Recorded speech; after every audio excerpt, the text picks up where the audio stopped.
식당에 가면 많은 돈가스 메뉴들이 있죠. 치즈 돈가스, 고구마 돈가스, 경양식 돈가스, 일본 돈가스 등등. 하지만 돈가스라 함은 적당히 두툼하고 바삭한 돈가스에 돈가스 소스 푸짐하게 올라가고 옆에 샐러드 있고 밥도 주고 김치도 있고 그런 거 아니겠습니까? 는 헛소리고 여러분들의 취향에 맞게 기호에 맞게 원하시는 거 즐겨 드시면 될 것 같습니다. 네, 그럼 돈가스 이야기 지금 시작하겠습니다.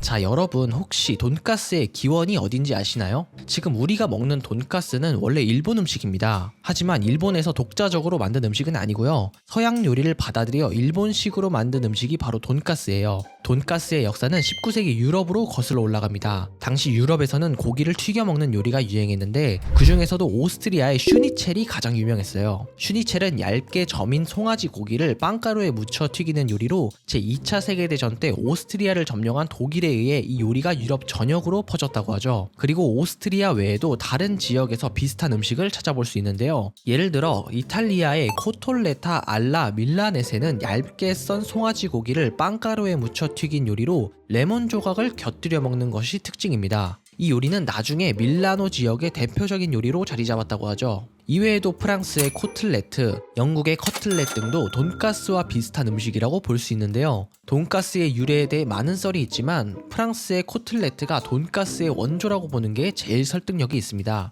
코틀레트는 뼈가 있는 고기에 밀가루, 계란, 빵가루를 입혀 튀긴 요리로 프랑스 요리의 정교함과 섬세함을 잘 보여주는 음식이에요. 이 코틀레트가 영국으로 넘어가면서 커틀릿으로 변형되었습니다. 영국에서는 커틀렛을 좀 더 얇고 바삭하게 만들기 위해 빵가루를 얇게 입히는 방식을 채택했다고 해요. 그리고 이 방식이 다시 일본으로 전해지게 되죠. 이게 어떻게 일본으로 전해졌냐? 바로 영국 해군 덕분입니다. 영국 해군이 아시아 전역으로 뻗어나가면서 자연스럽게 그들이 즐기던 음식을 전파한 것이죠. 일본에서는 메이지 시대의 서양 문물을 받아들이기 시작하면서 이 커틀릿을 접하게 됩니다. 자, 그렇다면 일본에서 돈까츠는 어떻게 탄생했을까요? 19세기 말 메이지 시대가 열리면서 일본은 문호를 개방하고 서양의 다양한 문물을 받아들이기 시작했습니다. 그 중에서도 특히 서양 요리가 많은 영향을 미쳤죠. 당시 일본인들은 서양인처럼 먹고 서양인처럼 생활하는 것이 근대화로 가는 길이라고 생각했다고 해요. 그러면서 도쿄와 같은 대도시에 서양 요리를 전문으로 하는 레스토랑이 생겨나기 시작했고 이러한 레스토랑에서는 다양한 서양 요리를 제공했다고 하죠. 돈가스의 전신이라고 할 수 있는 카츠레츠는 이러한 배경 속에서 탄생했어요. 카츠레츠는 영어 커틀렛에서 유래한 말로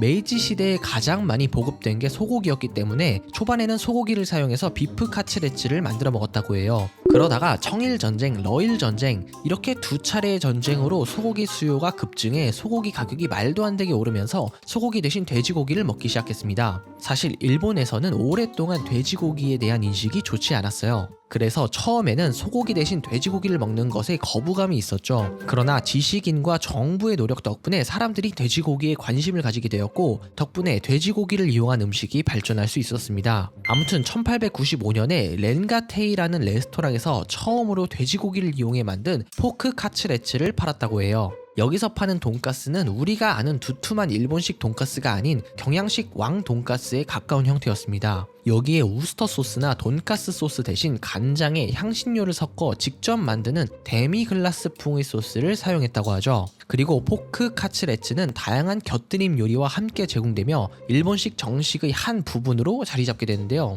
곁들여 먹는 요리에는 대표적으로 얇게 썬 양배추 샐러드, 밥, 된장국 등이 있었어요. 특히 양배추 샐러드는 튀김의 느끼함을 잘 잡아주었고 밥과 된장국은 일본식 식사의 기본 요소라서 포크 카츠레츠와 잘 어울렸습니다. 참고로 생 양배추를 포크 카츠레츠에 곁들여 먹게 된 계기가 따로 있다고 합니다. 포크 카츠레츠가 인기가 많아지면서 가게가 늘 손님으로 북적였는데요. 여기서 주방장이 너무 바쁜 나머지 양배추를 생으로 올려서 줬는데 이게 반응이 좋았고 이때부터 생 양배추를 포크 카츠레츠에 곁들여 먹기 시작한 것이죠. 오늘날 우리가 아는 일본식 돈가스는 1929년이 되어서야 탄생합니다. 도쿄에 있는 폰치켄이라는 가게에서 시마다 신지로라는 사람이 처음 팔기 시작했다고 알려져 있는데요. 시마다는 국내청에서 서양 요리를 담당하는 요리사였는데 어떻게 하면 고기를 속까지 익힐 수 있을까 고민이 많았습니다. 그러다가 돼지고기를 속까지 입힐 수 있는 조리법을 고안해냈고 그 덕분에 돈가스 돼지고기의 두께는 3cm로 두꺼워질 수 있었죠.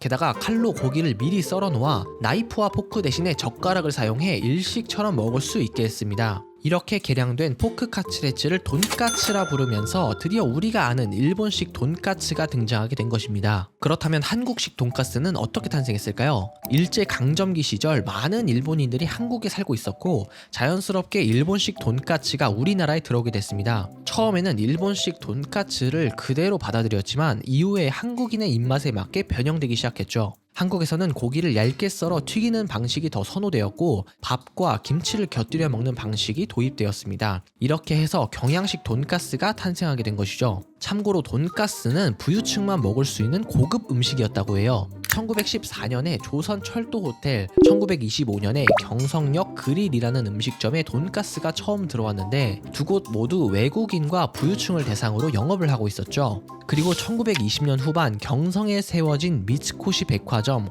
화신 백화점에서도 돈가스를 판매하기 시작했고 1930년이 되면서 일반인들도 돈가스를 접할 수 있게 되었습니다. 일본인들이 많이 살던 충무로 일대에 경양식이라는 타이틀을 걸고 돈가스를 판매하는 곳들이 생겨났고 1937년에는 조선 철도 호텔에 투숙객이 아닌 일반 손님들에게도 돈가스를 판매하기 시작했죠. 결국 광복 이후에 정부에서 값비싼 소고기 소비를 줄이기 위해 의도적으로 돼지고기 가격을 낮추고 미국에서 밀가루를 원조받으면서 서민들도 특별한 날에 경양식당에 들려 돈가스를 접할 수 있게 됐습니다. 이후 1970년대 80년대 경제 성장으로 외식 대표 메뉴였던 경양식 돈가스가 전성기를 누리게 됐지만 그것도 잠시 90년대에 접어들면서 패스트푸드 프랜차이즈, 치킨, 패밀리 레스토랑 등의 자리를 뺏기면서 경양식 돈가스를 파는 식당은 어르신들의 장소가 됩니다. 그리고 90년대 냉동식품이 보편화되자 경양식 집뿐만 아니라 기사식당이나 분식집 같이 가격이 저렴한 식당에서도 하나둘 돈가스를 팔기 시작했고 돈가스는 직장인들이 적당하게 한 끼 때울 때 먹는 음식으로 인식이 변화하게 됩니다. 특히 1980년대 택시 기사들을 대상으로 한 기사식당에서 돈가스는 매우 인기 있는 메뉴였습니다. 기사식당에서는 빨리 나오고 저렴한 음식을 선호했기 때문에 돈가스는 고기 두께를 얇게 해서 빠르게 튀겨내는 방식으로 조리되곤 했죠.